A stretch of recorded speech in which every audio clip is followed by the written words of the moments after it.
My name is Sarah Norton. I was on mute. Forgive me. I clearly can't get everything smoothly. Before we start, I'd like to ask, if you are not using ASL, could you please turn your cameras off? This helps reduce video bandwidth and kind of noise in the background. Can you also please make sure you are muted for the time so we don't hear any of that background noise? So thank you all so much for coming. Wow, I am blown away by the amount of people here today. It's so great to see all these names and all this interest. Thank you so much. Again, my name is Sarah Norton. I use she, her, hers pronouns. Brief visual description. I am a Caucasian female. I have dark brown braided pigtails. I have very rosy red cheeks, naturally.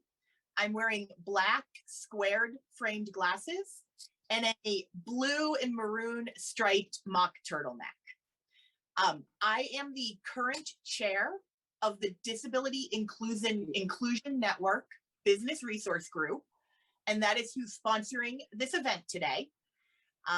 And without further ado, I would like to introduce our speaker, Connie Minton. Actually, I backtrack. See, guys, you have to forgive me for all of you here. This is one of my first times hosting a large event like this. So I'm learning and I'm forgetting a few things.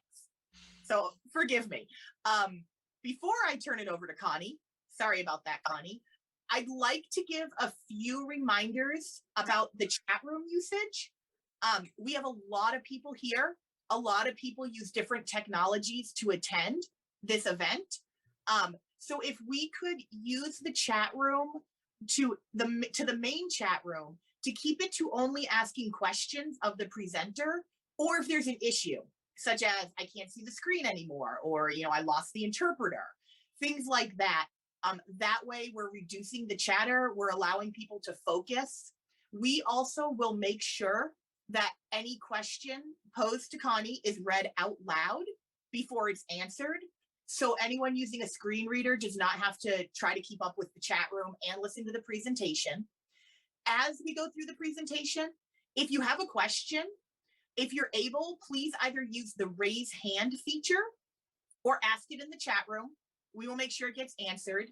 If you're not able to use either of those features, either you're calling in or you can't access them, there will be a pause, so you could turn off your mute and say you have a question, and we'll make sure it gets answered.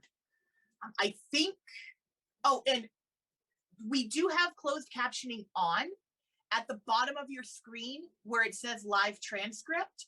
If you click on that, you should be able to enable the closed captioning. We are also recording this presentation, so others can watch it who were not able to attend. And I think I caught everything. So now I am going to introduce Connie Minton, who is the, and forgive me if I get the title wrong, but Reasonable Accommodation and Leave Management Specialist at DSHS. And I'm going to actually go off camera and I'm going to turn it over to Connie. Great. Thank you so much, Sarah. Appreciate it. And thank you all for having me today. It's such an honor to be invited and to get to spend some time with you all today. First of all, I want to say is that I have been working for DSHS for going on 39 years this summer, and also been working reasonable accommodation cases for about the last 23 years. So reasonable accommodation is a subject that I absolutely love to work with and talk about. So I am very honored to be here today and to share my knowledge with you. Again, I'm Connie Minton, Reasonable Accommodation and Leave Management Statewide Administrator for DSHS. I oversee the reasonable accommodation process. In DSHS, we do have 4 reasonable accommodation specialists that work for me, that work with management and employees to facilitate the reasonable accommodation process and to document the process as well. So with that being said, I am the subject matter expert on process. So to ensure that our process is compliant with federal and state law.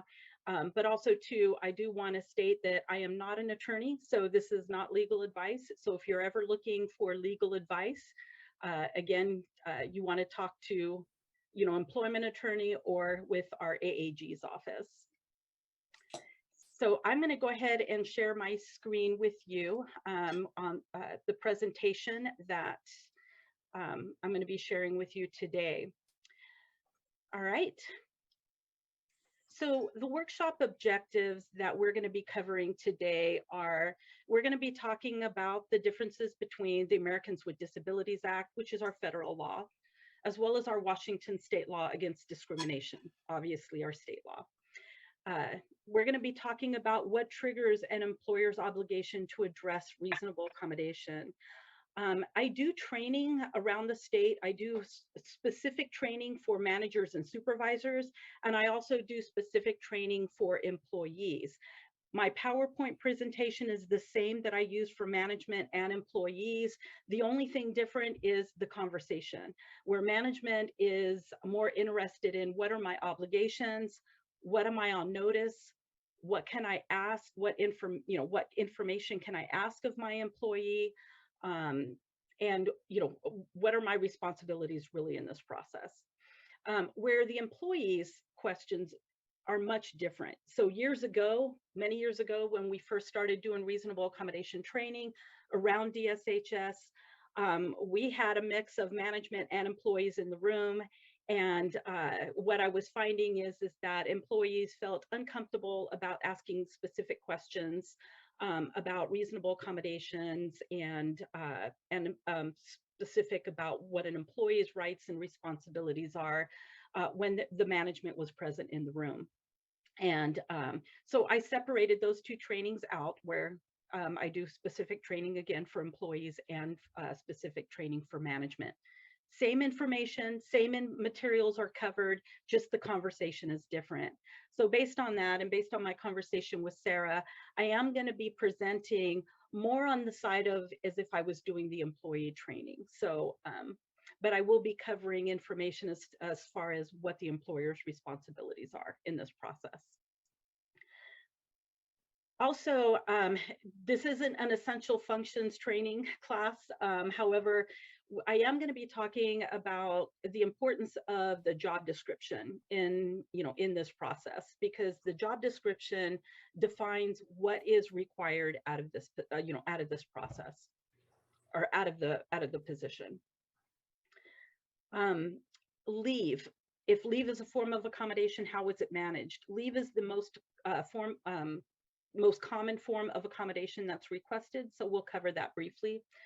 And then also we'll be talking about when does the employer initiate a disability separation. So that's just an overview of certain topics that we're going to be covering. So first thing I want to talk about is the intent of the Americans with Disabilities Act. Obviously, the Americans with Disabilities Act is our federal law. It was signed into law by President George Bush in 1990. And the whole intent of this law, again, is listed out here. This act ensures that people with disabilities are given the basic guarantees for which they have worked so long and so hard: independence, freedom of choice, control over their own lives, and opportunities to blend fully and equally into the American mainstream. This law requires employers, it actually protects employees from discrimination against all areas, in all areas of employment, and that's all listed there as well.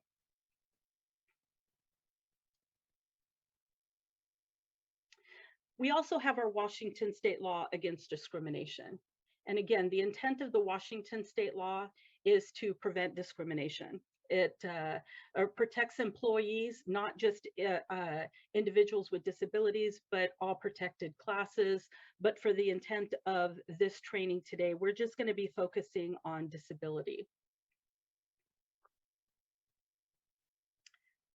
The similarities between the Americans with Disabilities Act and the Washington State Law Against Discrimination, again, both prohibit discrimination against disabled individuals, individuals having a history of being disabled, and persons being perceived as being disabled. It also requires employers to reasonably accommodate the known limitations of qualified individuals with disabilities. I underlined known there only because if an employer is unaware that an employee has a medical condition and the medical condition is the reason for why they're experiencing barriers or limitations to work, a lot of times management is going to address that through like the just cause process, through the performance process. So again, if they don't know that a disability exists and there are limitations or barriers to work, they would address it through the performance process. However, if the employer is aware that the employee has a disability and the disability is the reason for any limitations or barriers they're experiencing to their ability to do their job, then we have obligations to offer reasonable accommodations. And if the employee wishes to seek it, because again, it is their choice on whether or not they want a reasonable accommodation or want to pursue one, then then we are required by law to engage in an interactive reasonable accommodation process. And we'll be talking more about that later in the presentation. It also restricts what information we can gather from an individual in the pre-employment, post-offer, or employment stages. So, I mean, for the most part, there's a prohibition against asking any questions that would solicitate information regarding a disability, but there are exceptions, and we'll talk about that more as well as part of the training.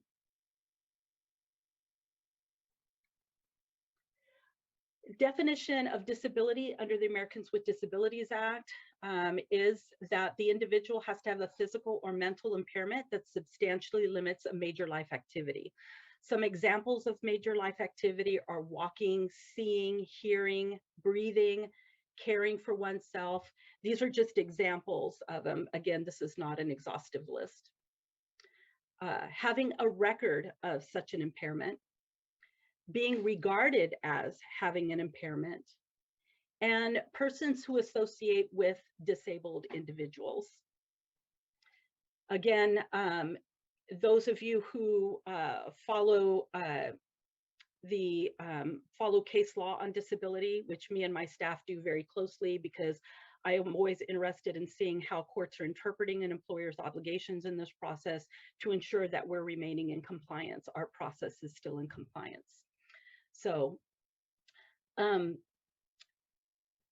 substantial limitation to a major life activity doesn't have to be necessarily limited to an employee-specific job. So, for example, an individual who is needing treatment for in vitro fertilization, even though that's not connected to the job, that is considered a major life activity, and the employer would have obligations to potentially accommodate that. Temporary or minor conditions are not generally included. So someone who has a broken arm or a broken leg would not necessarily be considered disabled under this law. Episodic or intermittent impairments such as MS, where an individual may not have any limitations to work for many months, but then they have an MS flare, and their MS flare causes them to experience limitations to work. We have obligations to accommodate the employee. And normally what DSHS does is we'll put a plan in place for the individual. So, you know, they'll perform their job normally, regularly as they normally do, but when they have an MS flare and they need the accommodation, then the accommodation's already in place and they can begin, that would trigger their accommodation. Mitigating measures such as ordinary glasses and contact lenses are not considered disability if it mitigates their vision impairment. Same as with hearing impairments. Someone who has a hearing impairment. There's something moldy on this sandwich. Somebody who has a hearing impairment Again, that's mitigated with hearing aids. They would not necessarily be considered a person with a disability under this law.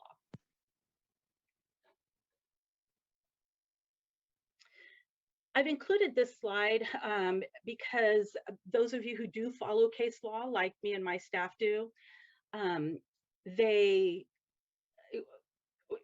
you probably have heard a lot of cases making it to the Supreme Court, and the Supreme Court makes a determination that they're not going to hear the case because the employee doesn't meet that first threshold of being considered an individual with a disability. The ADA previously was very, very restrictive as far as who even qualified as a person with a disability. However, back in 2008, 2009, the law was changed. Basically, it broadens the definition of disability and who qualifies as a person with a disability under the ADA.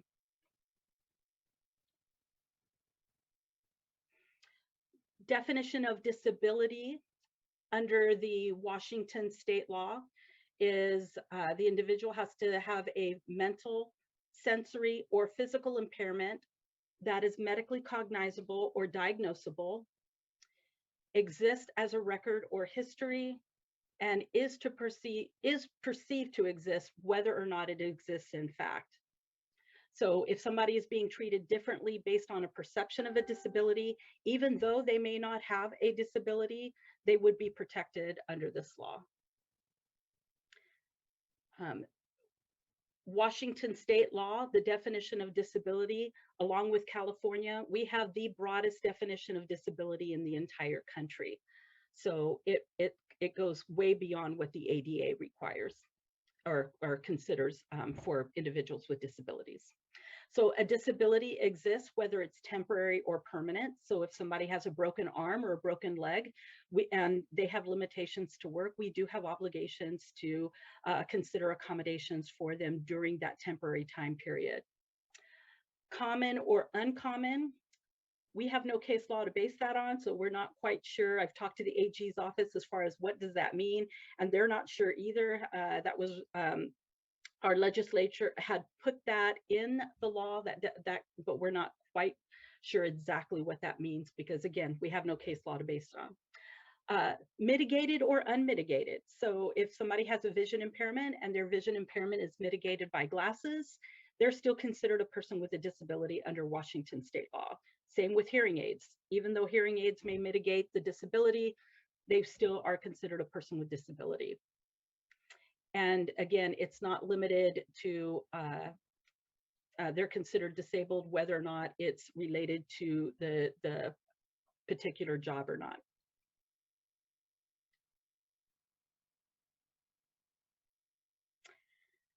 So reasonable accommodation. Reasonable accommodation is a legal term and it has a definition. Employers are obligated to make adjustments or changes to a job, work environment, policy, practice, or procedure that enables a qualified person with a disability an equal employment opportunity. Employers are required to provide reasonable accommodations in all aspects of employment, which includes the recruitment and application process, which also includes the interview process. So if an individual needs an accommodation in order to apply or compete for a position, or to even interview for the position, we have obligations to accommodate. Allow employees to perform the essential functions of their job. So if an employee accepts a position and they require an accommodation in order to remove any workplace barriers to allow them to be able to effectively perform the essential functions of the job, we have obligations to accommodate the employee.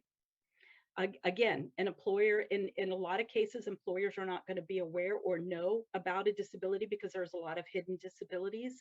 So if the employee needs an accommodation, unless they make the employer aware of their need, employers, again, are not, we're very, very careful in training our managers and supervisors to not assume anything. Again, but if the employee does need an accommodation, to make management aware of their need. And we're going to be talking more about how to make a request for a reasonable accommodation. One of the things that I do want to add to that is, reasonable accommodation doesn't remove what the job is. That's defined in the PDF, because earlier on when we were going over workshop objectives, we were talking about the importance of the PDF in this process, because the PDF is really what the courts are going to look at. So if a case is ever challenged, they're going to be looking at, okay, employer, what was your job? What was required out of the position? So when I'm doing training for managers and supervisors, I'm really careful to cover that with them to make sure that, that their PDFs are up to date and accurate. Because when an employee makes a request for accommodation and they're requesting an exception to doing something about their job, if it's not listed as an essential function of their job or listed on the PDF as being essential to their job, then it's not considered essential. And so again, that's the importance of the PDF in this process, is because that's what really defines what is required out of the position. So when I'm doing the reasonable accommodation training, I'm telling individuals that reasonable accommodation doesn't change what the job is. They're not required to. It could, if the appointing authority is willing to remove a job function, an essential job function. But they're not required by law to do so. However, it does change how the job is performed. And so that's where reasonable accommodation comes in, because there's different ways of doing a job, as long as at the end of the day, the business need is being met. And so that's really what the analysis of the reasonable accommodation process does. It looks at what is required and how can it be performed differently in order to remove a workplace barrier for an individual with a disability. And it ensures that employees have an equal opportunity to participate and enjoy the benefits and privileges of employment that employees without disabilities enjoy.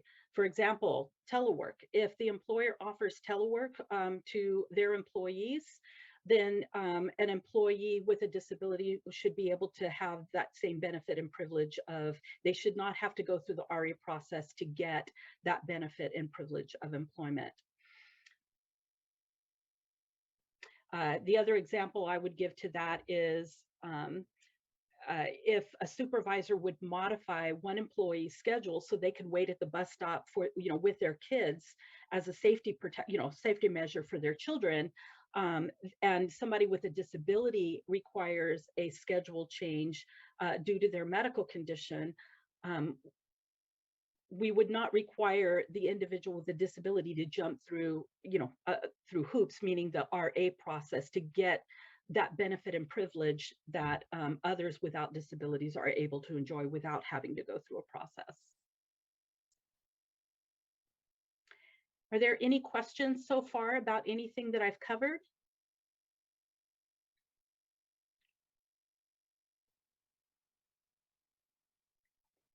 If you have a question, please go ahead and unmute yourself. There's 114 people, so we may not be able to see hands, or you can type it into the chat and either Sarah or myself will read that. Thank you, Jocelyn.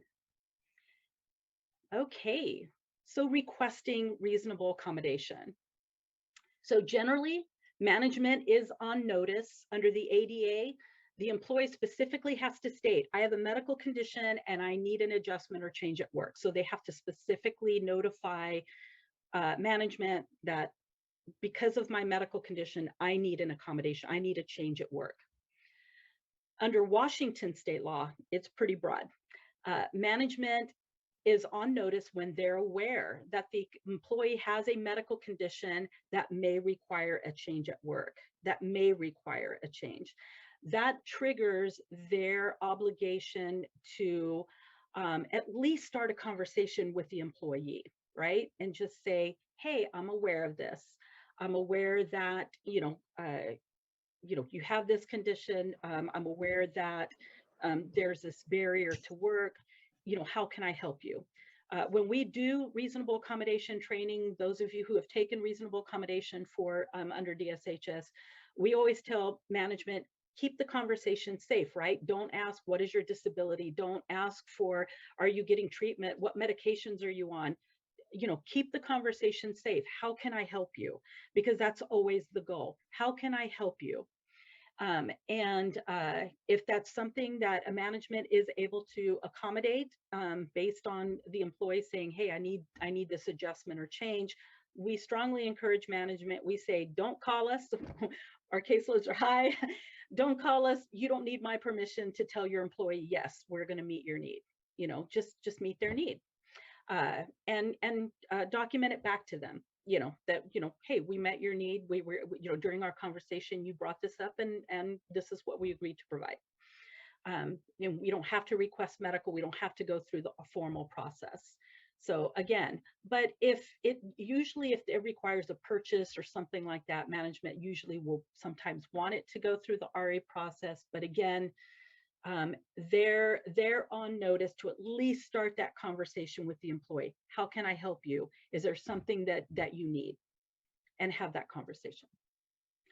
Reasonable accommodations requests don't have to be made by the individual employees. And let me clarify. So to put management on notice, it could be it could be a spouse of an employee. The spouse may contact the supervisor and let them know, hey, there's a situation, my spouse needs time off, or my spouse needs something, you know. So we could be put on notice by a third party.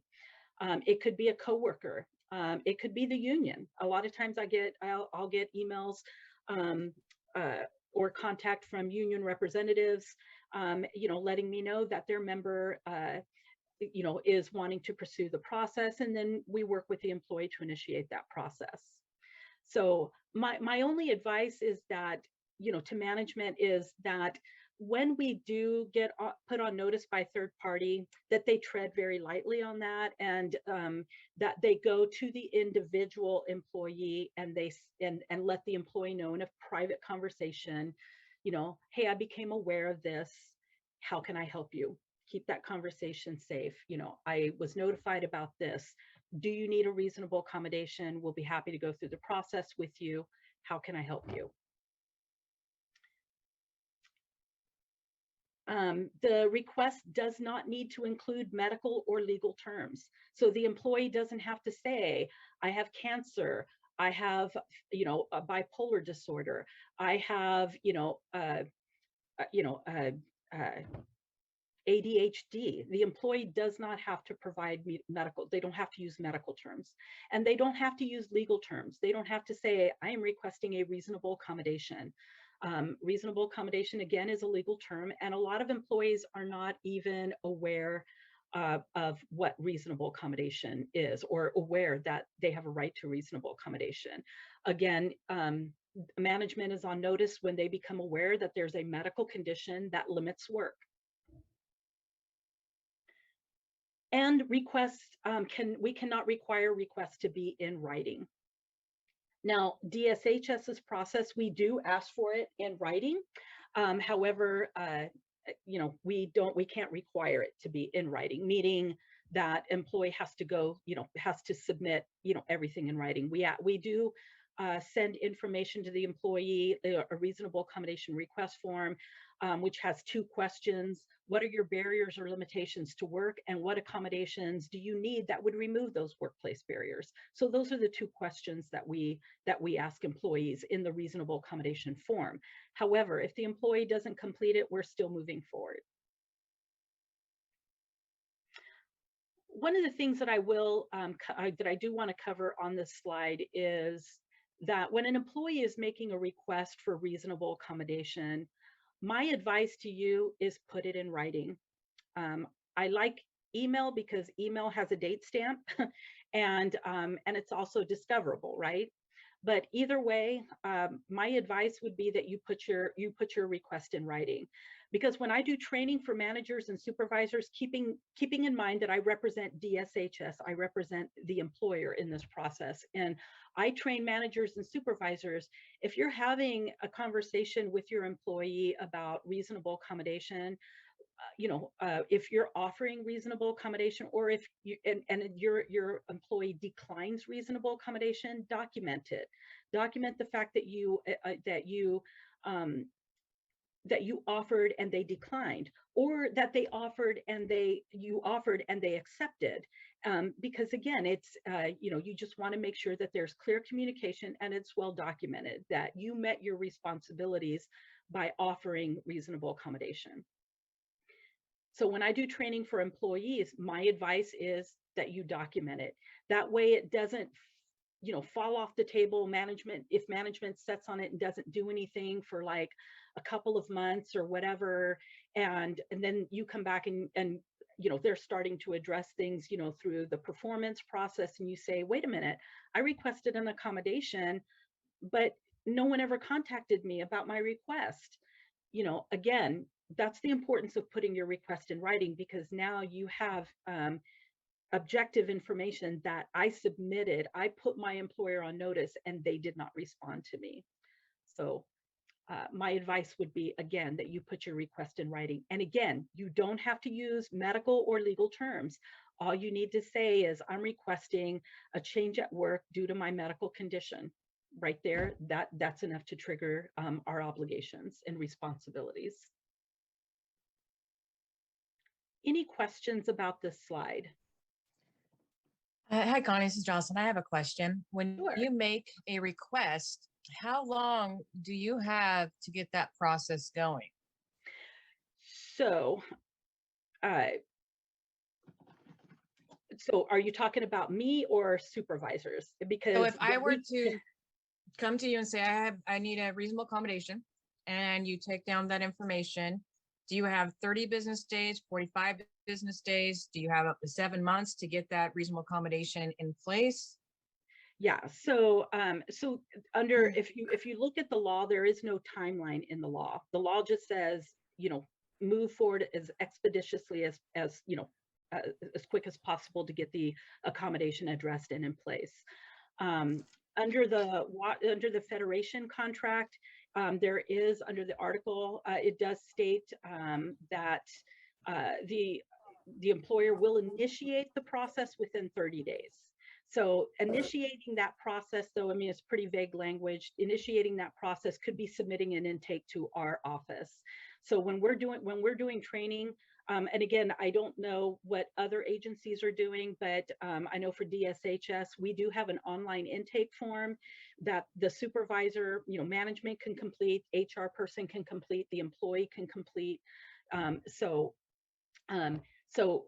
that would trigger, that could be trigger the process. Also, in a lot of cases, and I will say, because our issue with DSHS, I will say, because I've been doing reasonable accommodation for DSHS for like 23 years, and we never really, very rarely do we have to convince management to do the right thing. They normally just are very, they want the employee to be successful. They want the employee to successfully perform the job. So we don't normally have an issue with that. So usually what happens is that they're already, by the time we get involved, in some cases, management has already been working with the employee to try to address possible accommodations. And, maybe those accommodations haven't been successful. And so now they're involving us. So initiating the process doesn't necessarily need to mean that my staff have become involved or an RA specialist is involved in the case. It's, when did management start working with the employee to address the issue? And it could be that interactive conversation. How can I help you? Oh, okay, you need this. Okay, let's try this and see if it works. And if it doesn't work, then, again, a lot of times when we get involved, management has already been working with the employee and they've already tried several things. So, I would say it's pretty vague as far as what the timeline is. But what I will say is we want to move forward as quickly as possible. If there are any delays in the process, those are usually things outside of our control, like purchasing. There's a delay in purchasing because we, has to be made or something in it, but again, we want to move forward in addressing it as quickly as possible.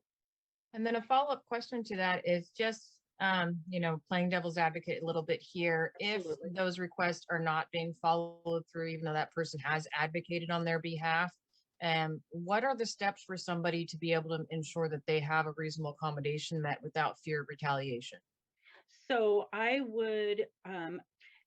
employees are certainly free to contact me directly or to contact an RA specialist that, they're assigned specialist directly. Because a lot of times we can start that process and we can start working with management. So employees are always free to come directly to us. They don't, I usually, when I do training, is I tell employees, always talk to management first, because in a lot of cases, management is just willing just to do it. They're just, sometimes they're okay with saying yes. But if the employee is not getting the response, or they're not seeing the movement, that, they can contact me or one of my staff, and we'll go ahead and initiate the process. Connie, this is Sarah. We also have a question in the chat room. Absolutely. And I'll read it for you. It says, hello, I am an IT coordinator at DNR. Is there a statewide guideline or policy in place regarding who pays for software/hardware required for a reasonable accommodation? Oh gosh, let's see. Years ago, the governor's office, and you guys probably remember a dear friend of mine, Toby Olson. Toby had put together a work group, and actually they were looking at one point, and I was involved in that, in looking at setting up a statewide program for accommodations where employers could put, so it would have its own budget and everything, and that actually didn't really get off the ground. So I'm not aware of a policy as far as who pays for it, but what I will say is this, is that the employer is responsible for paying for it. I can tell you with DSHS, the program that we're working with is the one who is on point to pay for any accommodations. If the program comes to us and says, that's too expensive, I can't afford that, then we would move it up the chain, because ultimately the Secretary of DSHS is responsible for providing accommodations to DSHS employees. So again, if the program is saying, well, we don't have the dollars, which is, it's not something we ever really deal with, because in most, there's only a couple of times where I've dealt with a very, very expensive accommodation, and the management was trying to claim undue hardship. At that point, it did get up to the secretary's level, but the secretary ultimately approved it, and it was paid for. So we don't normally deal with that, but the employer is responsible for paying for it. If you work for natural resources, I would just contact your human resource person to find out, to see who pays for reasonable accommodations for your agency. But I know for DSHS, it is the program. Connie, there is a couple of hands raised. Libby Watson, go ahead and unmute yourself and ask a question. I was just going to also say I have a talk to type device that was purchased for me through Department of Vocations and Rehab, and it was given to me, and I get to take it wherever I go. So that's a good resource for anybody that's looking for equipment that maybe their department doesn't have an idea of how to purchase it or where to get it. Department of Vocation and Rehab is a good resource. Thank you, Libby. That is huge. And I will say this, I'm an expert on process. I can talk process, I can teach process. I am not an expert in assistive technology. I am not an expert in assistive devices, but I do reach out to those experts as part of the interactive process. We do reach out to those subject matter experts and bring them in to help identify accommodations that are going to be effective. We've got excellent resources here within DSHS, DVR, Division of Vocational Rehab, the Division of Deaf and Hard of Hearing is also an excellent resource. But I've also reached out to the Speech Hearing Deafness Center. There's some amazing resources that are out there, and we do reach out to them, because like I say, I'll set in a meeting, and if somebody needs some assistive technology, I'm not going to know where to start on that. So I'm going to reach out to that subject matter expert and pull them in to help identify an accommodation that's going to be effective. Thank you for that. Awesome. Connie, this is Sarah again. We had a comment and a question in the chat room. I'm going to read the comment first. The comment was just echoing. Hopefully people are in places and situations where they feel safe and are comfortable working with their management and HR agency or agency HR. When and where that is not the case, union reps can help members either from the beginning or starting later in the process. And then there was a question of any tips for dealing with RA for statewide events attended by employees from different agencies. And Connie, I'm going to ask if after you answer that question, could we take a short 5-minute break? Sarah, we still have somebody with their hand up too. Oh, okay. I'm sorry. So after we answer questions on this slide, if we could take a quick little break, that would be great. Absolutely. Absolutely. So to answer that question, first question, I do want to point out regarding the union representation within DSHS, we always, if we're moving forward with a meeting or whatever, we always notify, if it's a represented employee, we always notify the employee of their right to representation, but they need to coordinate that with the union. We're not obligated to notify the union only because it's a non-disciplinary process. But we do make the employee aware that you have a right to representation in this process if you do seek it. And I will also say this. I feel I have an excellent relationship with the union. They add a lot of value to this process. And so if you want representation in the process, absolutely, you can always request it for the union. In my experience, they do add a lot of value to the process, and they're there to assist the employee as well. And it's always intimidating to come into a meeting where management and HR are sitting there. It's always intimidating, and I've always been trying to think about a better way of doing it. But those are the people that need to be there. But again, it's always nice for the employee to feel that they have somebody there to assist them as well. That being said, we also notify the employees that they are invited to have someone support them in the meeting. So if they want to bring a spouse or an adult child with them, or to the meeting just as a support to them, we're okay with that too. And we let the employee know that if you want to bring somebody for support, feel free. They don't have a role in the meeting, but we do allow them to ask questions, like if a spouse is at the meeting, there's a lot of questions that they have, and we're totally okay with answering those questions. But as far as representation goes, if it's a represented employee, the position is represented, then you have a right to request that. So that's a very good point. The question about, I'm sorry, Sarah, the other question was what again? I want to make sure I get it right. Oh, yes, sorry. Well, somebody had just mentioned, that if you don't feel comfortable talking to management or the HR, you can always go to your union rep. Yes. And then there was 2 comments about some different accommodations. Somebody had mentioned that they tried to ask their employer to give them transcripts after meetings as a reasonable accommodation but was denied due to public record policy. And the other one was about if you get, say, a fitted chair at one agency and go to another, you can't bring it with you.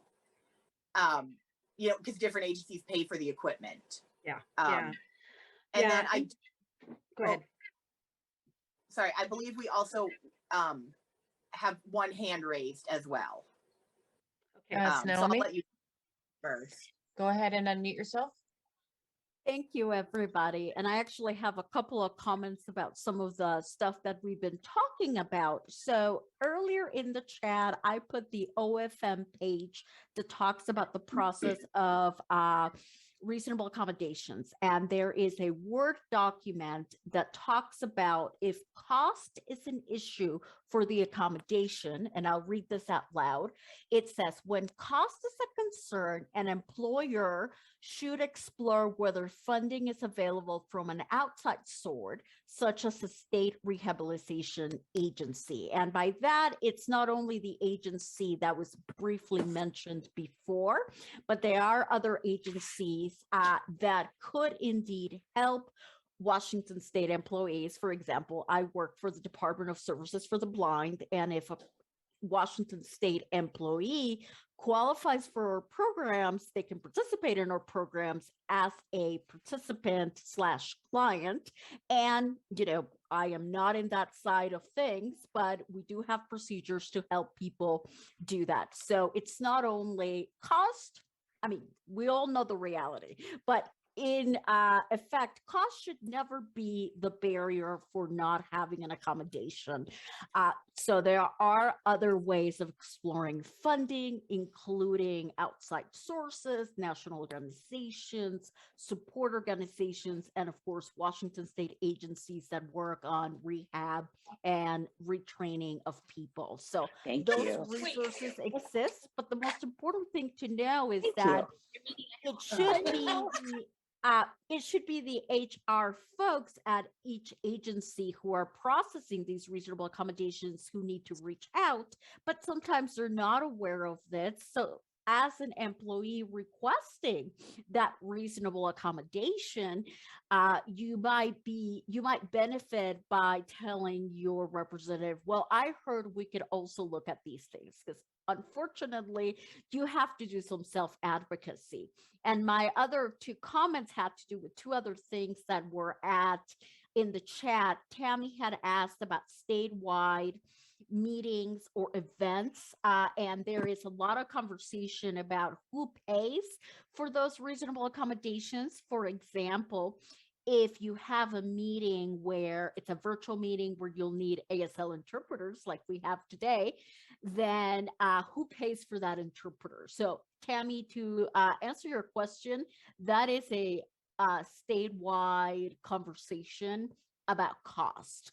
Who pays for that accommodation? Is it the hosting agency? Is it the agency the employee is coming from? Is it OFM? Et cetera, et cetera. So, you know, there's really no clear answer, Tammy. It depends on who's sponsoring the event. Yeah. For example, recently OFM agreed to pay for all BRG's uses of CART and ASL transcripts. But before, there wasn't a budget. So while DIN always had those interpreters because of the nature of the work that we do at DIN, other BRGs did not have access to that funding. But a lot of these things were happening. And finally, there's also been a conversation about, again, equipment. Somebody had shared that they transferred to another agency and they were told their new agency needed to buy equipment. Again, sometimes people at those agencies are tempted to say, we'll need to get new equipment. And I wanted to share my story in that I had some equipment from my previous agency, DES, and I said, it doesn't make sense for my new agency to buy me exactly the same equipment. And I know that the ones from DS are just going to go to a storage facility because I don't think anybody's necessarily going to need what I have. And I began that conversation saying, hey, why don't you buy the existing equipment that I have? And again, I was the one who initiated it. And once, of course, I initiated, everybody agreed, oh, that makes perfect sense. But again, sometimes reasonable accommodation folks are not aware that, and of course, the leaving agency has to agree to sell you the things. But again, if it's not going to be used, if it's something specifically tailored to you, it makes no sense just to have it in storage because it may not necessarily work for somebody else. Anyway, Thank you so much, Noemi. I appreciate that. Yeah, we've done that also, you know, where employees have left the agency. Now, keeping in mind that any reasonable accommodations that are purchased and provided to the employee, it's to allow the employee that equal opportunity to perform the essential functions of that job. However, if the employee our process, I can speak to DSHS internally within DSHS, and if an employee is moving and something was provided to them as an accommodation, that accommodation can follow them unless it's a major piece of equipment. So for example, like if management purchased a sit-stand desk, for that for that individual, and if the employee takes the desk, then they would have to purchase another one for the new incumbent coming in. We would normally say, okay, well, let's work with you. If it's an accommodation that was already provided, then we would just work with the employee to make sure that they're accommodated in their new position. They don't have to jump through all the hoops, for the RE process again. If the employee is leaving the agency, we have done those negotiations. So if the employee does need the accommodation for their new position in another agency, we've been able to negotiate with the losing and receiving agencies to be able to transfer funds as far as covering a portion of it. So it's a win-win. So management that purchased it gets some of that money recouped, and the new agency is not having to go out and buy all new equipment. So it's normally a win-win, and we have assisted in facilitating that before as well. Connie, this is Sarah. Sorry, thank you so much. I just wanted to ask, to give our interpreter a few minutes break before we move on to the next slide. Would you be okay with taking a 5-6 minute break? Absolutely. Okay, great. So everyone, we'll leave the slide up. We'll turn our cameras off and just come back at 12:58, and we'll move on. Thank you so much. Going back to their desk. And then Connie, we did have one question that accidentally got overlooked. If you don't mind answering that before we continue on, because I am looking at time. I do want to let everyone know, if we're not able to answer your question, we don't get to it, or you'd like to ask it differently, you can always email the question to myself, and I will put my email in the chat room. But it is Sarah, SARAH.Norton, NORTON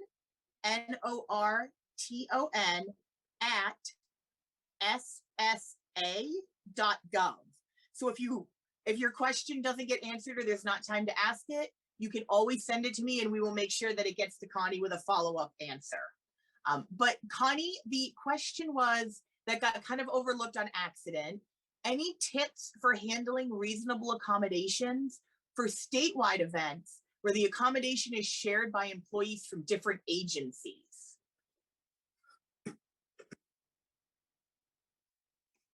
And Connie, you're muted if you're talking.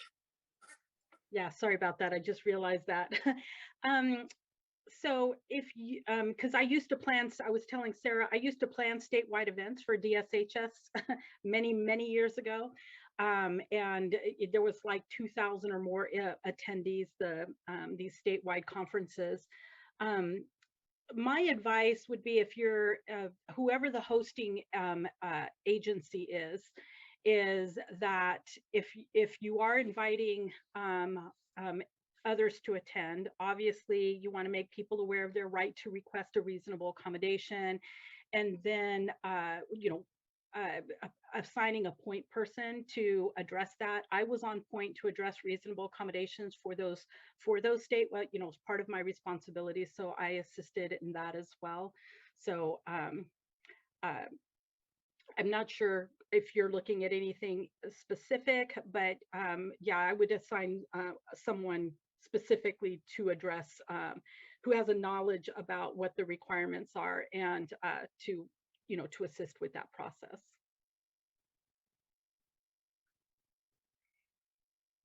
As far as paying for accommodations, again, I would work with the agency that the employee is coming from to, if cost is an issue, certainly working with them to identify, maybe splitting the cost or doing something like that.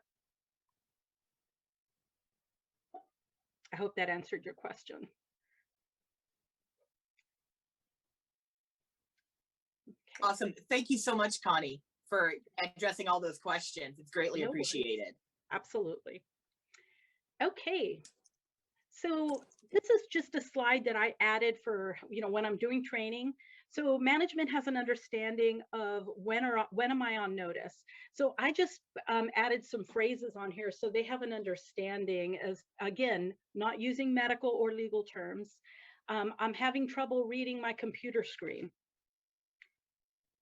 That's they are on notice on that based on the fact that the employee is saying they're having difficulty viewing, seeing, which is a major life activity, and the computer monitor, the screen, the information on there is work related. So again, to be on notice, medical condition that limits work. Getting to work on time due to side effects of medication. Getting to work on time is a requirement of the job. So again, there's an impact to work, side effects of medication, impact due to medical condition. So again, management is on notice. Time off due to treatment. Again, employees asking for an accommodation of leave from work to accommodate their ability to get treatment. I added this one, my back is killing me from gardening all weekend. The employee is stating that their back is killing them, but again, are we on notice? No, we're not on notice on that one, only because it's not tied to work in any way. The employee is not saying they have a limitation or barrier to work.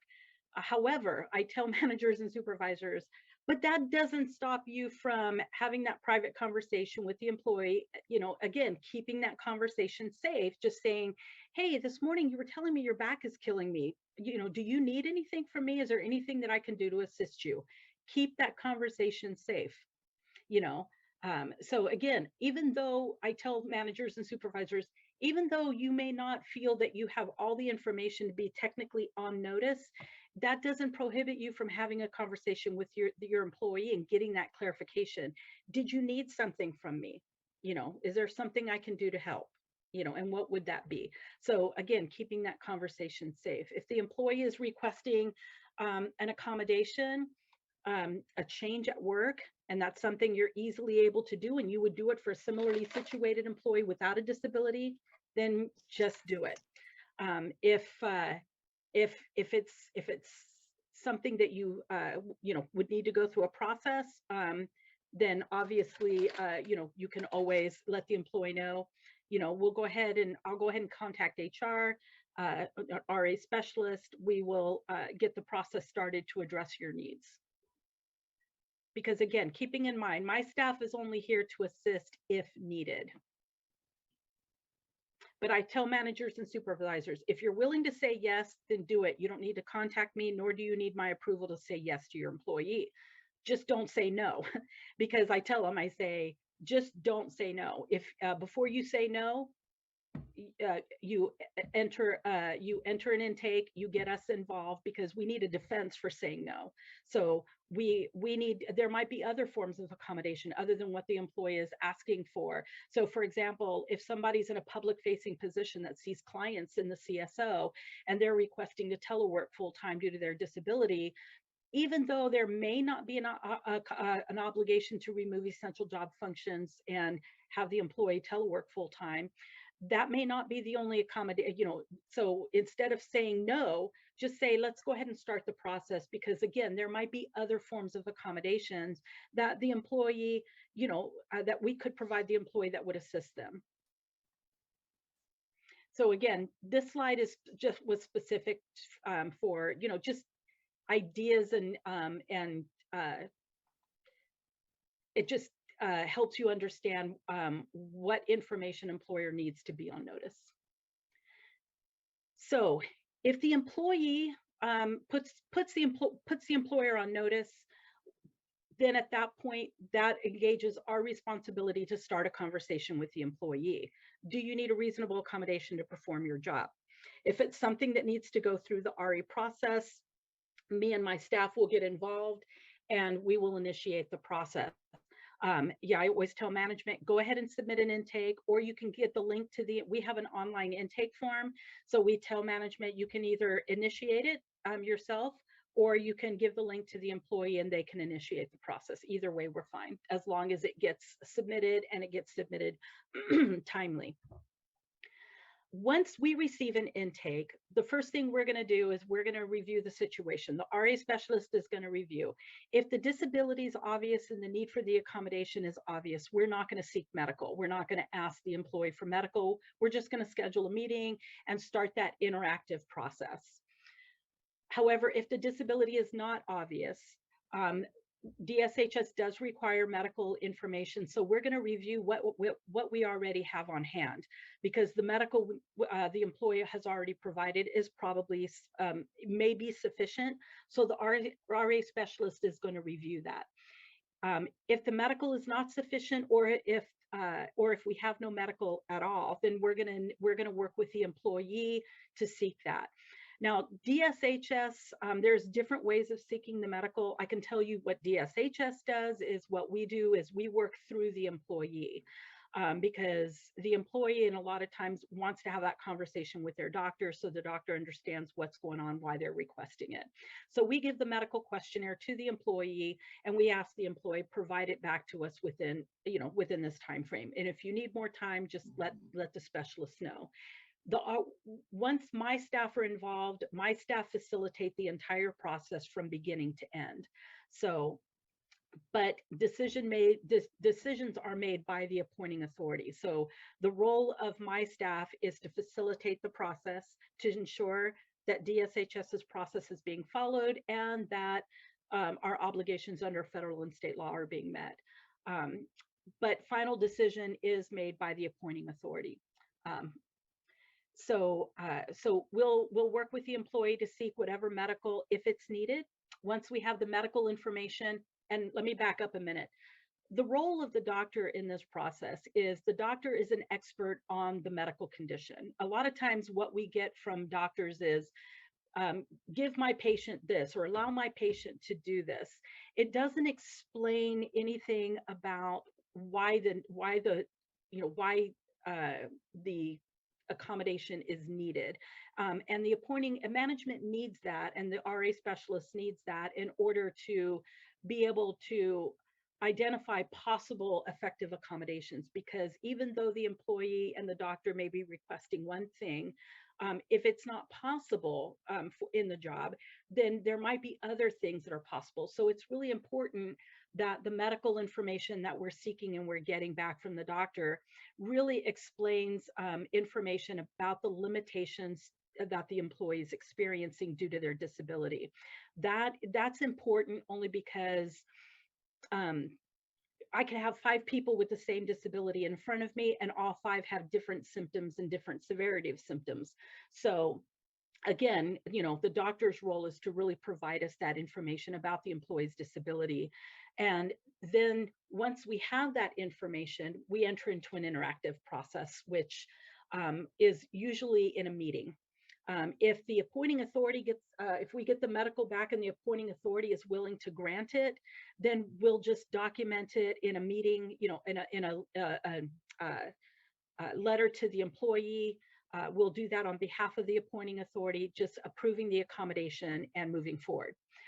But in most cases, when me and my staff are involved, it usually requires a conversation, an interactive meeting with the employee. So we have that interactive meeting. Management brings to the table, these are the essential functions. This is what's required out of the position in order to meet our business needs. The employee's role in the process is, here's my my limitations to work. Here are how my disability affects me in my ability to perform my job. And the employee can bring to the table, these are the accommodations I feel that are going to remove any barriers that I'm experiencing to work. So based on that, we're going to evaluate, what accommodations are going to be effective in removing the workplace barriers to allow the employee that equal opportunity to perform the essential functions of their job. If more than one effective accommodation exists, for DSHS, the appointing authority is going to make the final decision as to what accommodation best meets the employee's needs as well as the business needs. But again, it has to be an effective accommodation. And that is normally where the process ends. Accommodations are identified, they're offered to the employee, and we would document it as a record of accommodation, and we would put that in place. As part of that record, if the accommodation is short-term temporary, we document the time frame. And that's one of the things we do gather from the doctor as well, is the duration of these limitations. So how long is the accommodation needed? And so based on that, we would document the timeline for that as well. I see Libby has her hand raised. Go ahead, Libby, unmute yourself. Oops, thank you. I am wondering if there has ever been, or do you know of an accommodation to getting hired? I know that kind of sounds silly, but if someone is having a barrier on understanding like job descriptions in great detail, I'll just throw myself in there. I have a barrier for data entry. Just because of my one-handed typing and my talk-to-type device, certain data entry is just not going to work for me at all. But text-heavy data entry might be fine because I can use my talk-to-type device.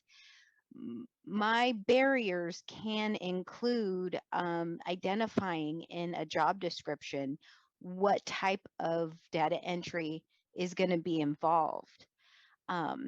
Until I get into the job, I start to do the job functions, and then I find, oh goodness, this is just something that I shouldn't be doing. And there's not, at that point, there's nothing that the management can do because it's a part of the essential function of that job. So your question is, I know we were talking about the PDP, or the description Correct. is a way to identify that.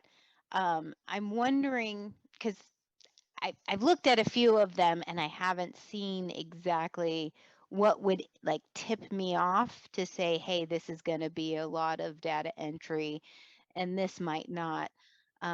So if you have any ideas on how those would be indicated, that would be great. Or if you have any ideas on what kind of accommodation you would provide to somebody who is having a hard time identifying barriers in the descriptions like that. So if you have any, because I can speak to DSHS, excuse me. So if an employee has a question regarding a recruitment announcement, if you have any questions at all, I get questions whenever I'm recruiting for one of my positions, and I just filled four of my vacancies, 4 positions within my unit. And I have received questions that have come in from individuals that were interested in applying regarding my position. So, and so the recruitment, the person who's handling my recruitment with the recruitment office contacts me and says, hey, we have a question from someone who's interested. Without disclosing any information about the individual, they ask questions. So I'm getting questions about, is this position able to be, performed remotely full-time, those types of things. So I get those types of questions. So if you do have questions about the volume of data entry that is required out of the position, if you do have those, or if anyone has any specific questions about a job, you should be able to reach out to, because on every state application, right, there's contact information. So you should be able to reach out to them and ask those questions, and then they'll reach out to the hiring manager to get that clarification for you. Connie, this is Sarah. I'm just going to interrupt for a moment. I'm looking at the time and I want to be respectful of everyone's time. So I am going to ask if you could hold all questions, and if you email them to myself, and I will put my email in the chat. Again, it is Sarah, SARAH.Norton, NORTON, at ssa.gov. I will make sure that Connie gets your questions and we can get them answered. I just want to make sure that everyone's time, we end on time for everyone. So sorry for the interruption, Connie. Thank you so much. No worries. And I do want to put something out there. So if you are interested, I am going to be getting ready to release DSHS is doing, we're doing our reasonable accommodation statewide training. We do this every year. And so I'm getting ready to release the schedule. Those are 3-hour virtual classes or trainings that I am going to be, and it gets into more detail. It's covering basically the same information, but it gets into more detail. So if you're interested in attending one of those trainings, let me know. If you're outside the agency and you're interested in send me an email. I have a lot of folks in different agencies that do attend my training. So anyways, wanted to let you know that. Okay, so the interactive reasonable accommodation process, again, it's just that. It's interacting. It's having a conversation with the employee. It's gathering information from the employee. In most cases, the employee already knows what they need. They're the one living with a disability. They're the one that knows what their job is and what the barrier is. So in most cases, the employee already knows what they need to be successful. So normally the reasonable accommodation process is pretty fluid, and and again, it's just formalizing that process, getting it documented so we have a record of what the accommodation is, and we document that back to the employee. Everything is documented as far as what was discussed and agreed to as part of this process. And if it's not, you should request it in writing. So if you're in a different agency and you have a meeting, you should always request, something in writing as far as what your accommodation is. Okay. Reassignment. Reassignment is a form of accommodation. However, it is the accommodation of last resort. And there's a reason why it's the accommodation of last resort. So the employer, our first obligation is to accommodate the employee to keep them in their current position. So basically, we explore all possibilities first before, considering the possibility of reassignment to an alternative position. And the reason why is with reassignment, there's no guarantees, right? But again, if a determination is made that there are no accommodations that can be provided that's going to allow the employee that equal opportunity to be able to perform the essential functions of their job, we do have obligations to consider reassignment to an alternative position. The criteria for that is that, hold on one second, I'm getting a Teams call. The criteria for that is that the position has to be vacant, meaning no permanent incumbent tied to it. So if somebody's off on FEMLA extended leave of absence, they have rights to their job, so it's not considered vacant. So it has to be vacant. They have to meet the minimum qualifications of the position. They don't have to be the most qualified, just need to meet the minimum qualifications. And they have to be able to perform the essential functions of that job with or without a reasonable accommodation. So I always tell employees, whatever disqualified the employee from their previous position, we would not be necessarily looking at like activities in the new job. So if there are multiple positions that are identified, our obligation first is lateral. So if there's vacancies at a lateral level that are vacant, that the employee qualifies for and can perform with or without an accommodation, we have an obligation to provide it. If there are nothing at a lateral level, we look demotional. We can't promote the employee in this process. However, we always tell the employee as well that if you do find vacant positions that are promotional, feel free to apply and compete for those positions. We can't consider it in the RA process, but we also request the employee's assistance. So if they're looking into careers.wal.gov and they find a position that's being recruited for, it may not necessarily be vacant right now, but maybe somebody is retiring at the end of the month or moving on to a different job. And so maybe management has already started their recruitment efforts. So we tell employees, hey, help us out. If you find a position that is being recruited for, that you qualify for and you feel you're able to perform, notify us as soon as possible, because we can work to freeze that position and consider it as a possible placement. There are other criteria, but for time purposes, I'm going to go ahead and move to the next slide. So disability separation. This is one of the biggest fears that I experience with employees that I'm working with. You know, they've got mortgages, they've got families, you know, they need to continue working. So this is always an area of concern. So for an agency initiated disability separation, the purposes, so the reason for initiating an agency initiated separation is normally we are unable to reasonably accommodate the employee in their current position or into an alternative position. So we started our process and it's well documented. The whole process is well documented. We were not able to accommodate the employee in their current position. We entered reassignment to look at alternative positions and there were no alternative positions that were identified. So that is normally where, when we initiate a disability SEP, that's normally the reason for initiating that. We document everything back to the employee and we provide the employee a chronology of their reasonable accommodation efforts. So we provide all of that.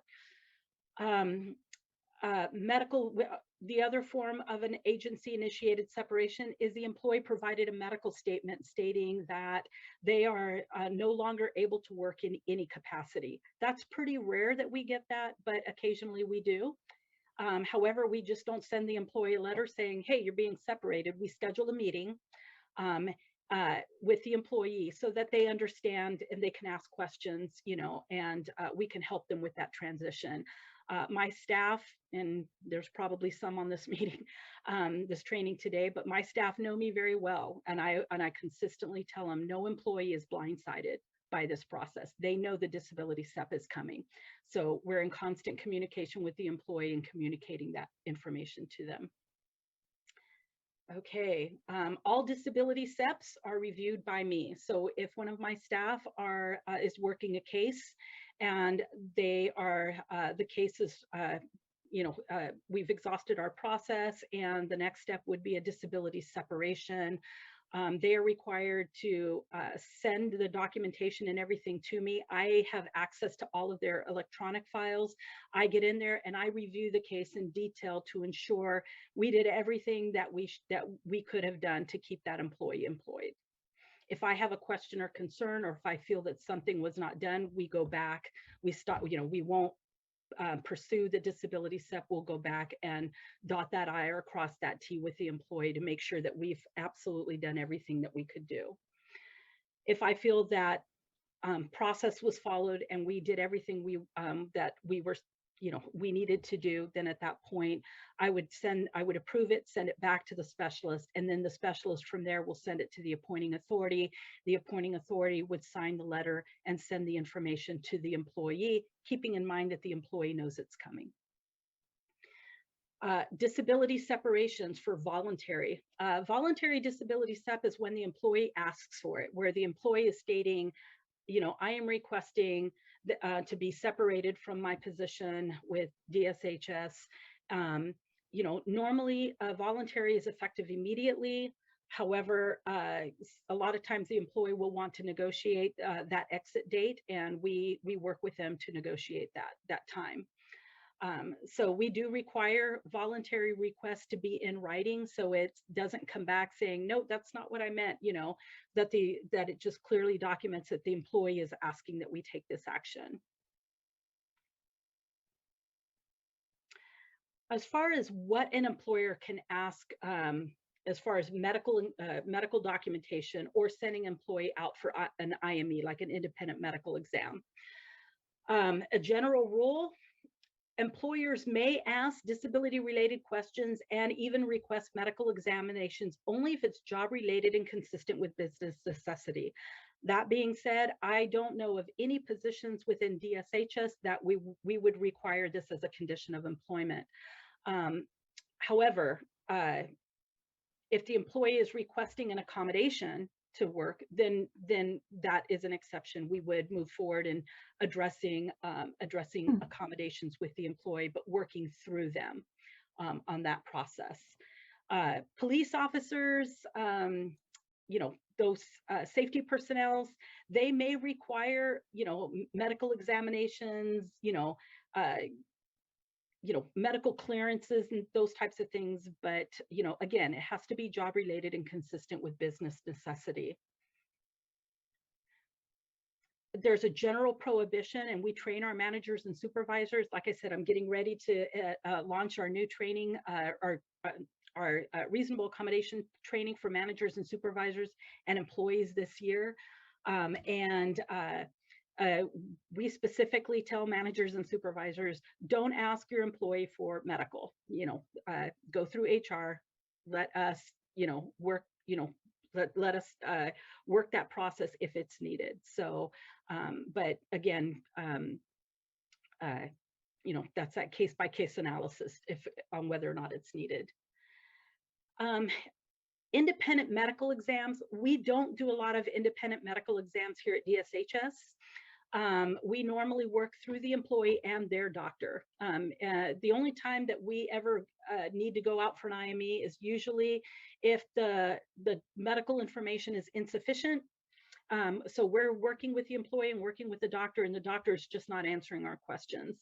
An example to that is we had a case that I was involved in where the employee was providing, they were working with us through an RA process, but it was very complicated. The employee was upset that, you know, she felt that she had to go through the process because she had a lot of absences from work. They were pretty significant. She was in leave without pay. She had exhausted all protected leave, and she didn't feel that she should have to go through RA. But anyways, so the supervisor was treating some of the absences through the just cause process. So there was some issues there, but the information we were getting back from the doctor, so we were asking very specific questions, and the doctor was saying, needs a compatible supervisor, so basically for every line of our questions was just saying, needs a compatible supervisor, it needs a different supervisor. So at that point, we did send her out for an IME because the doctor wasn't answering our questions. We weren't getting the medical we needed to determine, you know, be able to determine, you know, what her needs are and whether or not we could accommodate. Obviously, the direct threat analysis, if we have objective information to support a reasonable belief that the employee has a medical condition and that medical condition limits work, then that would be considered a direct threat analysis. Keeping in mind that an employee is never required to go through the RA process. I mean, if they need an RA process, you know, and in most cases the employee cooperates and it's all fine and good.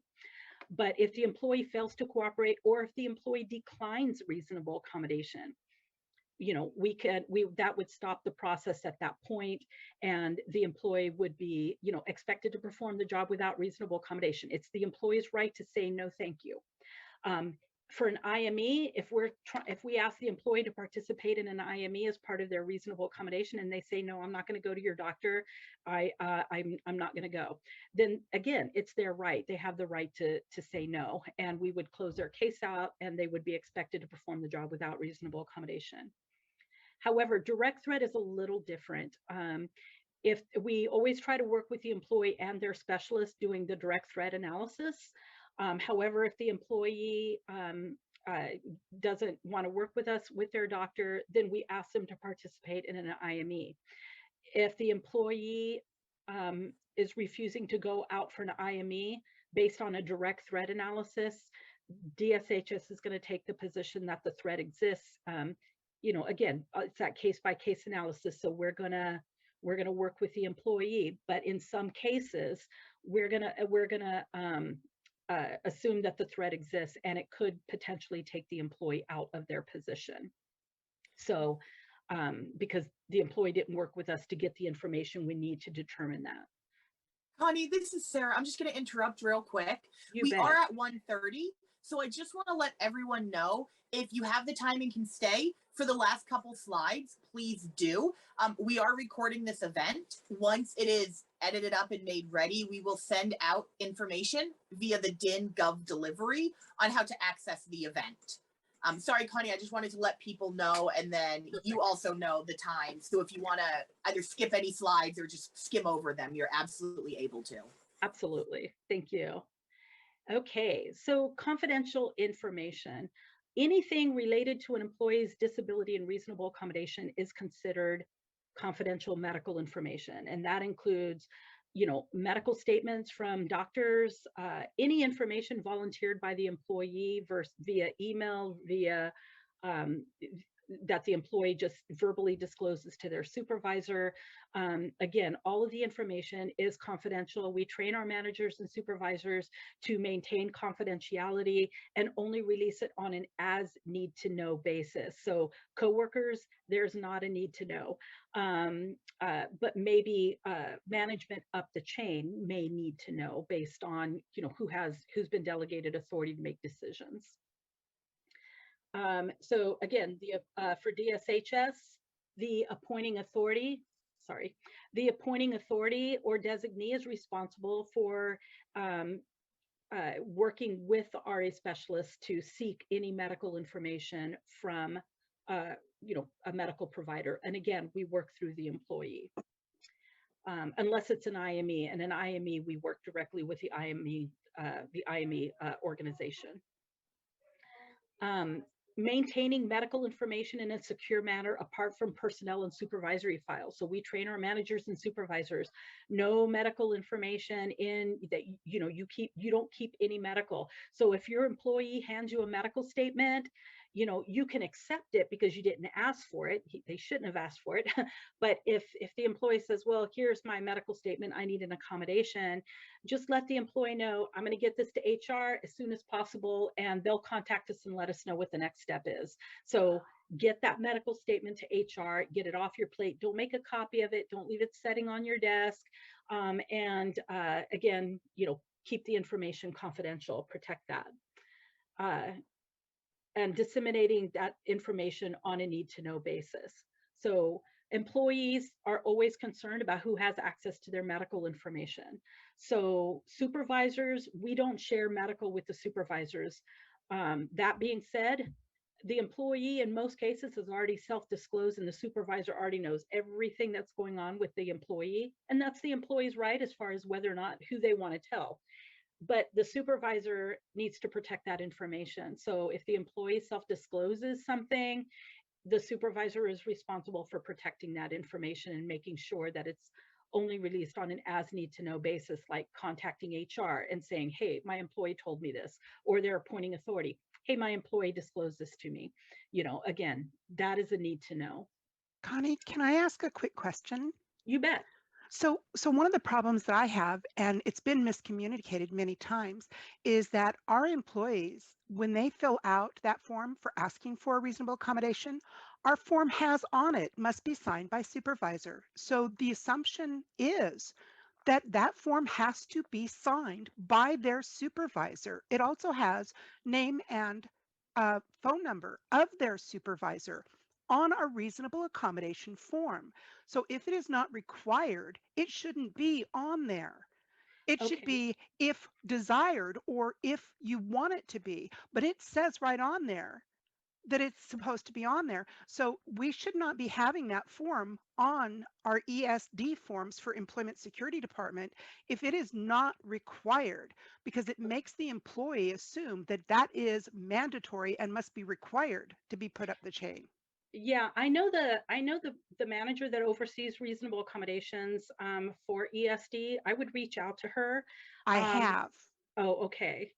Because we don't have that on our forms. We don't require, because number one, it's not even a requirement. So, it's just a form that if the employee wants, and again, it has those two questions on there, but it doesn't require anyone's signature. That's the employee's form. And it's kind of like, we give it to the employee so that they can articulate to us, here are my barriers and here are the accommodations I feel I need. So that's it.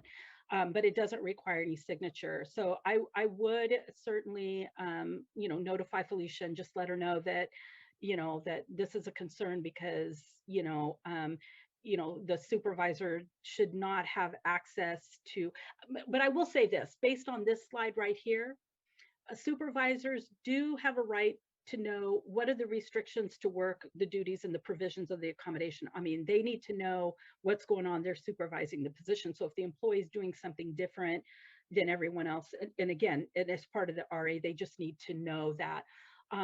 My experience is that although the supervisor is involved in the conversation because they understand more as far as what can be done within that unit. So if the employee is requesting like a modified schedule or a temporary part-time schedule, you know, or something like that, the supervisor is in the best position than the appointing authority, but the appointing authority ultimately makes a decision.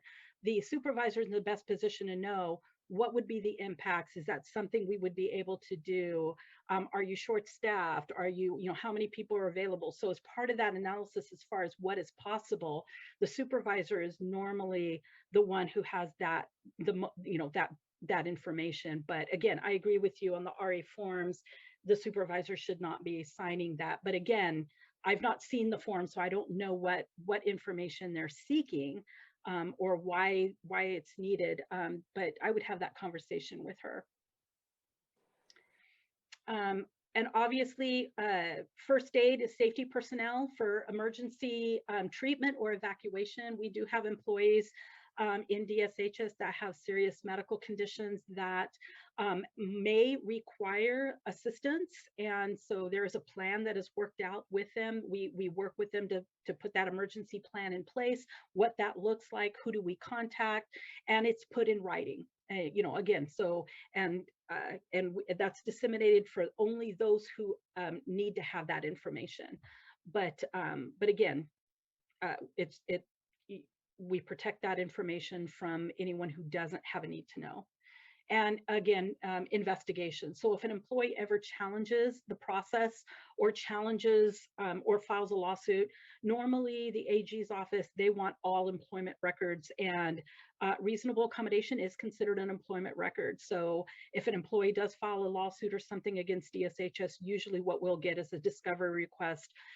They're wanting all records and all employment records. And so we have to turn over, you know, all of our records. But again, that's not normally shared. They're just reviewing the case, you know, in detail as far as everything that was done for that individual employee. Or if the employee files an EEOC complaint or a human rights complaint or a grievance, sometimes whoever is working that process, like our labor relations folks or our HR business partners, you know, they may need certain information out of the RA file in order to address the grievance or the complaint. Qualified person with a disability. Qualified person with a disability is also a legal term. It is part of the definition of reasonable accommodation, but basically what it means is that the employee met all the qualifying criteria of the job. And so, you know, they met the skills, ability, education, experience. So they met all of that for the position. They interviewed for it. They were the preferred candidate. They're hired. However, they have a disability and they need an accommodation to be able to perform that job. So a qualified person with a disability is considered a person who meets all the qualifying criteria of the job and that they're able to perform the essential functions either with or without a reasonable accommodation. So if the employee has a disability, they request an accommodation, but we're not able to accommodate them in the position, because either the accommodation would remove the essential function or usually that's what we would be looking at, or affect their ability to be able to meet a performance standard, then they're not considered a qualified individual with a disability.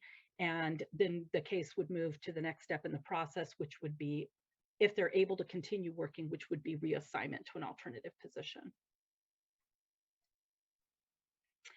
Essential functions. So we talked about the importance of the PDF. I won't spend a lot of time on that, but what I will say is this, is that PDFs are pretty vague. PDFs explain what the essential function is. So it focuses on the function. However, it doesn't focus on how the job is performed. And the reason why is because if we say the only way to perform this job is by sitting at a desk all day long, we could be, it could literally disqualify people with disabilities who could perform it standing or perform it a different way. So again, reasonable accommodations describe what the job is. It doesn't describe how the job is performed. So because that is open to possible reasonable accommodations. So so as you're reviewing your PDF, keep that in mind. Make sure everything that you're doing on your desk is documented, and that is essential to your job. As you're working with your supervisor, you might want to address that with them to make sure that it's up to date and accurate. So obligations to provide reasonable accommodations. So we did review the ADA and the Washington State Law Against Discrimination. We talked about the definition of disabilities for both of those laws. However, under the Washington state law, even though the employee has to have their disability has to substantially limit one or more, like their ability to perform one or more of their essential functions. The Washington state law specifically says that if the employee can provide medical, that continuing to engage in the job functions without reasonable accommodation would aggravate the impairment to the extent that it would become substantially limiting in the future. We have obligations to accommodate now. So we do consider accommodation. So they may not be substantially limited now, but if they continue doing it a certain way, they will become substantially limited in the future. So we would accommodate now. The employee's disability must have a substantially limiting effect upon their ability to perform their job, their ability to apply and be considered for positions, their ability to access the benefits and privileges, terms and conditions of employment. Terms of conditions of employment, I know we're actually still dealing with this, but the governor's proclamation on vaccination, where we've been working many reasonable accommodations for medical or religious exemptions for employee, because the governor states for state employees, it is now a condition of employment. So we are addressing accommodations for those employees who have requested them. The obligation to provide reasonable accommodation is ongoing and may arise anytime the employee's condition changes or the job changes. So we may work a reasonable accommodation case for the employee today, and everything's great, it's effective, it's working great. However, conditions change over time. So even though the accommodation may be effective today, it may not be effective in the future. So if the employee's disability changes, then and the accommodation provided is no longer effective, we have an obligation to re-engage with the employee and reassess their need for accommodation. So also, if the job changes, now I started with DSHS 39 years ago, and when I first started, we were using IBM Selectric typewriters. So I'm just telling on myself here. So again, the way we do business changes over time. Everything is now digital, everything now is electronic. And so jobs change over time. The way we do business changes. So an employee may have an accommodation in place, or they may have a disability and never ever had a barrier to work, but now the way we do business change, and now the employee does have a workplace barrier. So so if the condition changes, or if the job changes, and the accommodation is no longer effective, or if the employee needs an accommodation, we would engage with the employee to reassess. And again, we're obligated to accommodate the employee in all aspects of employment: recruitment, application, hire, training, offered sponsored events, parties. Yeah. So Connie, I have a question. My name is Misty. Hi, So Misty. if the needs aren't met because something came about and people needed more accommodations, wouldn't an assessment from a doctor be required as well? Because we're not trained to, unless we have trained people on staff to make that assessment, wouldn't we require that from a physician to make sure that they receive the you know, the best accommodation possible to be able to perform their job properly? I would say the typical HR response, it depends, right? It's that case by case analysis. I would agree with Yes. you. In Yes. most cases, it probably would be wise to go back and get that information. Um, but again, I would say in every situation, and that we would do it in every situation. I think I would say, you know, it would be that case by case analysis. But I it's mean, not a necessity that it, we correct, are requiring that assessment from the physician, right? correct. Okay. Okay. It probably would be just re-engaging with the employee, because I will say this, like I said, DSHS is an amazing place to work. I love working with DSHS, which is why I never left. But you know, a lot of our supervisors are they're very accommodating. They're really great to work with. We don't have to convince them to do the right thing in most every, you know, situation. Um, so I would say in most cases, the employee management already knows what's going on. They've already been working with the employee, and they see a change in the condition. And so a lot of times they're just totally fine and just re-engaging with the employee. And the employee explains, you know, my condition has changed. Here's what I'm experiencing. Here's what my doctor's saying. And sometimes we can just go based off of that. Yeah. Okay. I appreciate that. Thank you. You're welcome. You're welcome. Okay. So generally, as far as what we're obligated to provide, I mean, we don't provide eyeglasses, we don't provide hearing aids, wheelchairs, personal assistance, but I'm not saying we don't ever have to. Personal assistance. So if we have an employee who has a need for personal assistant, they to come into the workplace. So the accommodation would be to allow the personal assistant to have access to the workplace, even though we're not required to pay the personal assistant, because you know, they may be coming in to help you know, our employee with eating, with you know, going to the bathroom, or you know, things like, you know, things that are not work related. But the accommodation might be to allow them access. But now that same employee goes into travel status, and they need to travel to a conference or whatever. Now we would pay for the personal assistant to travel with them. So so again, even though there's certain situations where we're obligated to provide it, and other situations where we're not. So it's that case by case analysis. You know, eyeglasses, unless it's a special eyeglass that is needed for the employee to perform their job, we would not pay for eyeglasses, because the employee, it's a vision impairment. The employee would need it not just for work, but you know, for, you know, all aspects of their life. So hearing aids, those types of things we would not provide. However, that being said, I have work cases where, you know, employees like hearing aids, they're ridiculously expensive.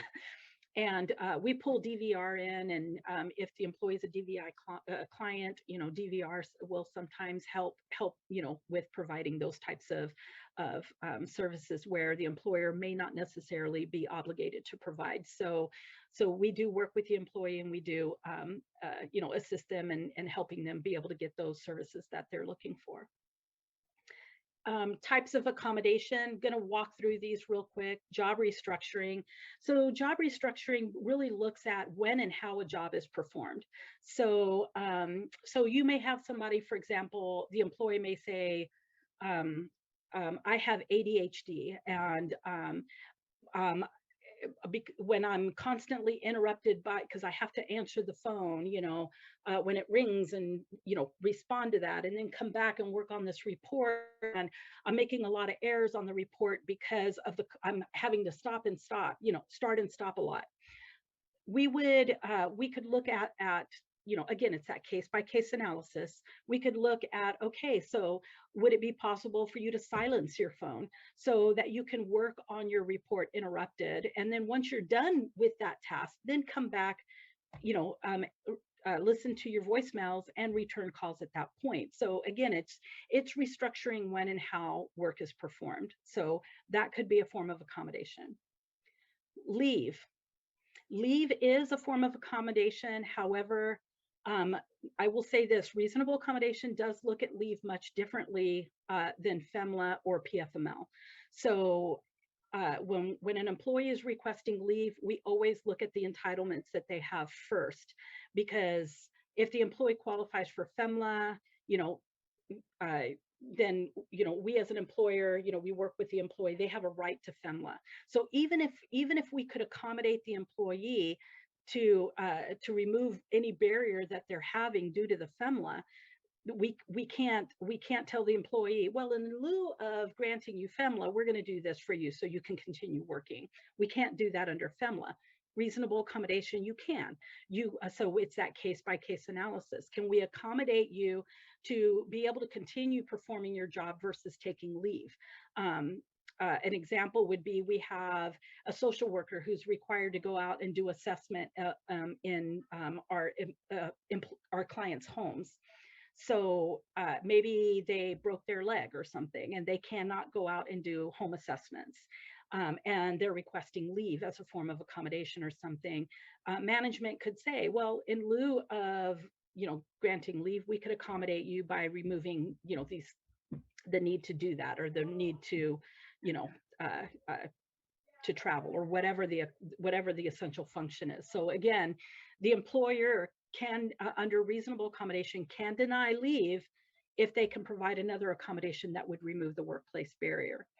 The other thing about leave is that the employer is not obligated to grant lengthy or indefinite leave as a form of accommodation. So, so again, leave could be denied because it could be considered no longer effective based on the employee's leave usage and their history and things like that. Because we have a lot of employees, I don't want to say a lot, we have some employees that, like, if they exhaust all their protected leave, then they're requesting leave under reasonable accommodation.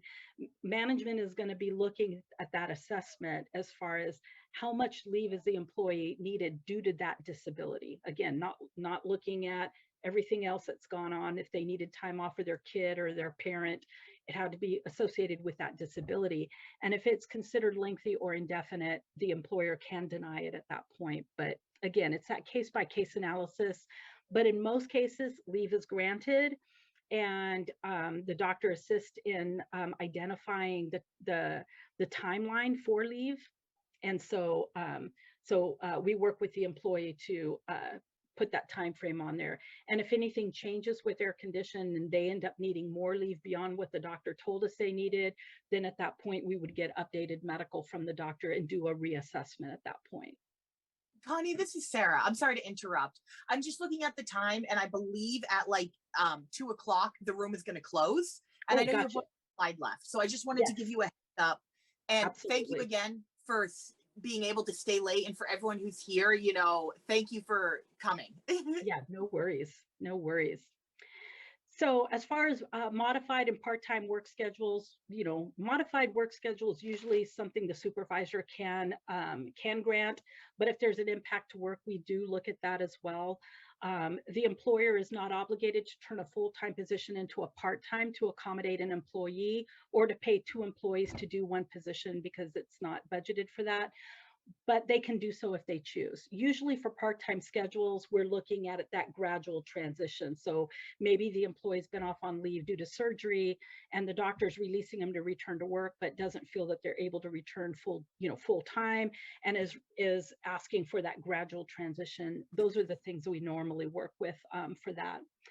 Modified workplace policies, like bringing a dog to the workplace, like a service animal in the workplace, that would be a modification to bringing pets, a policy to bringing pets in the workplace.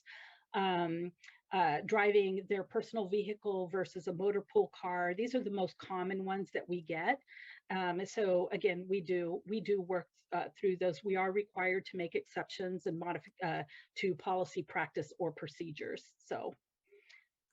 We already covered reassignment, and obviously providing modified equipment or devices. Those are things that we consider. And again, I'm not the subject matter expert on the assistive technology and stuff, so we usually reach out to those subject matter experts to see what is possible. And as far as defenses for not providing an accommodation, if we tell the employee no, we have to have a reason, a defense for saying no. I mean, we can't just say no because it's kind of like, we just feel that that would just be too, I mean, there has to be a reason for it. The most common one is that there were no effective accommodations identified. Undue hardship is a very, very high defense level to meet. I will say DSHS, there was a couple of appointing authorities that did want to pursue an undue hardship defense. However, for DSHS policy, that has to go up to the secretary's level, and the secretary makes final decision. My understanding is that we have never used that undue hardship defense, at least since I've been here. And then, but again, we always tell managers and supervisors, it's okay to say yes. You don't need us to bless your yes decision, but just don't say no. Because we still need to engage with the employee to identify, what is possible and to meet our obligations. Because even though the employee may be asking for something that we can't provide, there might be other forms of accommodation that we could explore with the employee. So we definitely want to engage the employee in that process. And that's pretty much a review of the process. Connie, this is Sarah Norton. I just want to say thank you so much, not only but for being willing to stay later and go through everything and answer everyone's questions. It's been absolutely amazing. I thank you so much. Thank you. It was my pleasure. I'm very happy to be here. And everyone else, thank you again. And I would like to wrap this up because I'm just looking at the time, and I'm sure, Connie, you have other things to do. So we are recording this. We will send out an email when it's available. So again, thank you, everyone. Thank you so much, Connie, and have a great day, everyone. Bye. Thank you so much.